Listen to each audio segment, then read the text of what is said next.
അതെനിക്ക് പറയാം. എന്റെ അമ്മ പറഞ്ഞിട്ടുണ്ട് എല്ലാ മത്സരങ്ങളിലും പങ്കെടുക്കണമെന്ന്, 1ാം സ്ഥാനം നേടണമെന്ന്. നിങ്ങളിത് കാണുക. ഇതാ ആമയും മുയലും തമ്മിലുള്ള ഓട്ട മത്സരത്തിന് അവരിതാ തയ്യാറായിരിക്കുന്നു. ആര് മുന്നിൽ ആര് പിന്നിൽ എന്ന് നമുക്ക് കണ്ടറിയാം. നിങ്ങളുടെ കൂടെ ജംഗിൾ ടിവി. ഇതെന്തൊരു വാർത്ത! ഇതിനേക്കാൾ അടിപൊളി വാർത്തയായിട്ടാണ് ഞങ്ങൾ വന്നിരിക്കുന്നത്. നിങ്ങളുടെ കൂടെ ഫോറസ്റ്റ് ടിവി. ഒരു ലോറി പുഴയിലേക്ക് വീണിരിക്കുന്നു. ആ ലോറി ഡ്രൈവറുടെ വീട്ടിൽ നമ്മളുടെ പ്രതിനിധി ബാബുമോൻ എത്തിയിരിക്കുന്നു. ഹലോ ബാബുമോൻ, കേൾക്കാമോ? ഹലോ ബാബുമോൻ, കേൾക്കാമോ? കേൾക്കാം. ഞാനിപ്പോൾ ഉള്ളത് ആ ലോറി ഡ്രൈവറുടെ വീട്ടിലാണ്. ഇവരിതൊന്നും അറിഞ്ഞിട്ടില്ലെന്നാ തോന്നുന്നത്.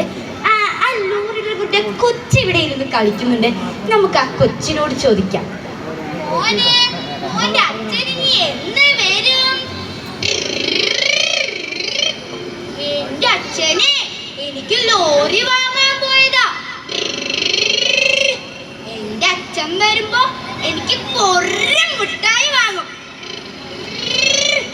എന്റെ അച്ഛനും ഞാനും കൂടെ കടയിൽ പോകും. എന്നിട്ട് അമ്മയ്ക്ക് സാരിയും എനിക്ക് കൊറേ മിഠായി വാങ്ങും. മാമന് കാണണം.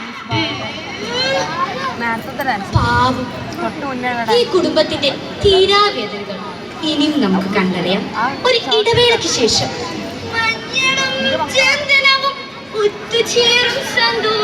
ചർമ്മത്തിനഴക് നൽകുന്ന സന്തു. ഇതെന്തൊരു! ഇതിനേക്കാൾ അടിപൊളി സോപ്പ് എന്റെ കയ്യിലുണ്ട്. എന്റെ ഫ്രണ്ട് ആര്യാണ് എനിക്ക് ചന്ദ്രിക റെക്കമെൻഡ് ചെയ്തത്. ഞാൻ നിങ്ങൾക്കും ചന്ദ്രിക റെക്കമെൻഡ് ചെയ്യുന്നു. ഒന്ന് തേച്ചടിച്ച് കുളിച്ചൂടെ? അയ്യോ, പോയെ പോയെ നിന്നെ ഞാൻ സ്കൂളിൽ വിടേ പഠിക്കാനാ. ഇനി ഞാൻ ആ സുമതിയുടെ മുഖത്ത് എങ്ങനെ നോക്കും? മര്യാദക്ക് പഠിച്ചോളാം. അമ്മ അതിന് 2 മാർക്കല്ലേ പോയിട്ടുള്ളൂ. മിണ്ടരുത് നീ. ആ 2 മാർക്കിന്റെ ഓർമ്മ പറ. ആ 2 മാർക്കിന്റെ ഓർമ്മയുടെ എന്ന് ഓർമ്മിക്കും ബോധിക്കും. സന്തോഷ് ബ്രഹ്മി. നീ ഇങ്ങോട്ടിരിക്കാം, നീ ഇങ്ങോട്ടിരിക്കാം. ഓർമ്മിക്കും ബോധിക്കും സന്തോഷ് ബ്രഹ്മി എന്നൊക്കെ അവര് പറയും. പക്ഷെ പരീക്ഷ ജയിക്കണമെങ്കിൽ മാമിന്റെ ഒരു പൂജ മസ്റ്റ. ചിലവ് രൂപ 1,00,000 രൂപ. പോയോ? പോയിക്കോളാം. ഇതാ പറഞ്ഞ കേരളം നന്നാവിയാണ്. അങ്ങ് ഉത്തർപ്രദേശിലാണെങ്കിൽ പരീക്ഷ ജയിക്കണം പോലും കുട്ടികൾ പോലും ബലിയിടും. ഇതാ പറഞ്ഞ കേരളം നന്നാവില്ലാന്ന്. നിങ്ങൾ കാണുക.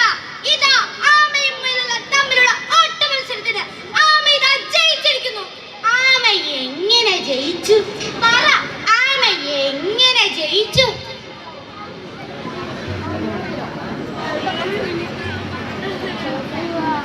എടാ മുയലേ, നീ എനിക്ക് വേണ്ടി തോറ്റു തന്നതല്ലേടാ. നീ എനിക്ക് വേണ്ടി ഉറങ്ങിയതല്ലടാ മനഃപൂർവ്വം. എടാ ആമേ, ഈ യുദ്ധങ്ങളുടെയും തമ്മിലടിയുടെയും കാലഘട്ടത്തിൽ ഞങ്ങളാണ് വലിയവന്മാരെന്ന് കാണിക്കാൻ വേണ്ടി കുഞ്ഞുങ്ങളെ പോലും കൊല്ലുക ഈ യുദ്ധങ്ങളുടെ കാലഘട്ടത്തിൽ ഞാൻ കൂടെ നിന്നെ തോപ്പിച്ച പിന്നെ ഈ മനുഷ്യന്മാരും നമ്മൾ തമ്മിൽ എന്താടാ വ്യത്യാസം? ആമയും മുയലും തമ്മിലുള്ള ഓട്ട മത്സരം അവർ വേണ്ടെന്ന് വിളിച്ചു.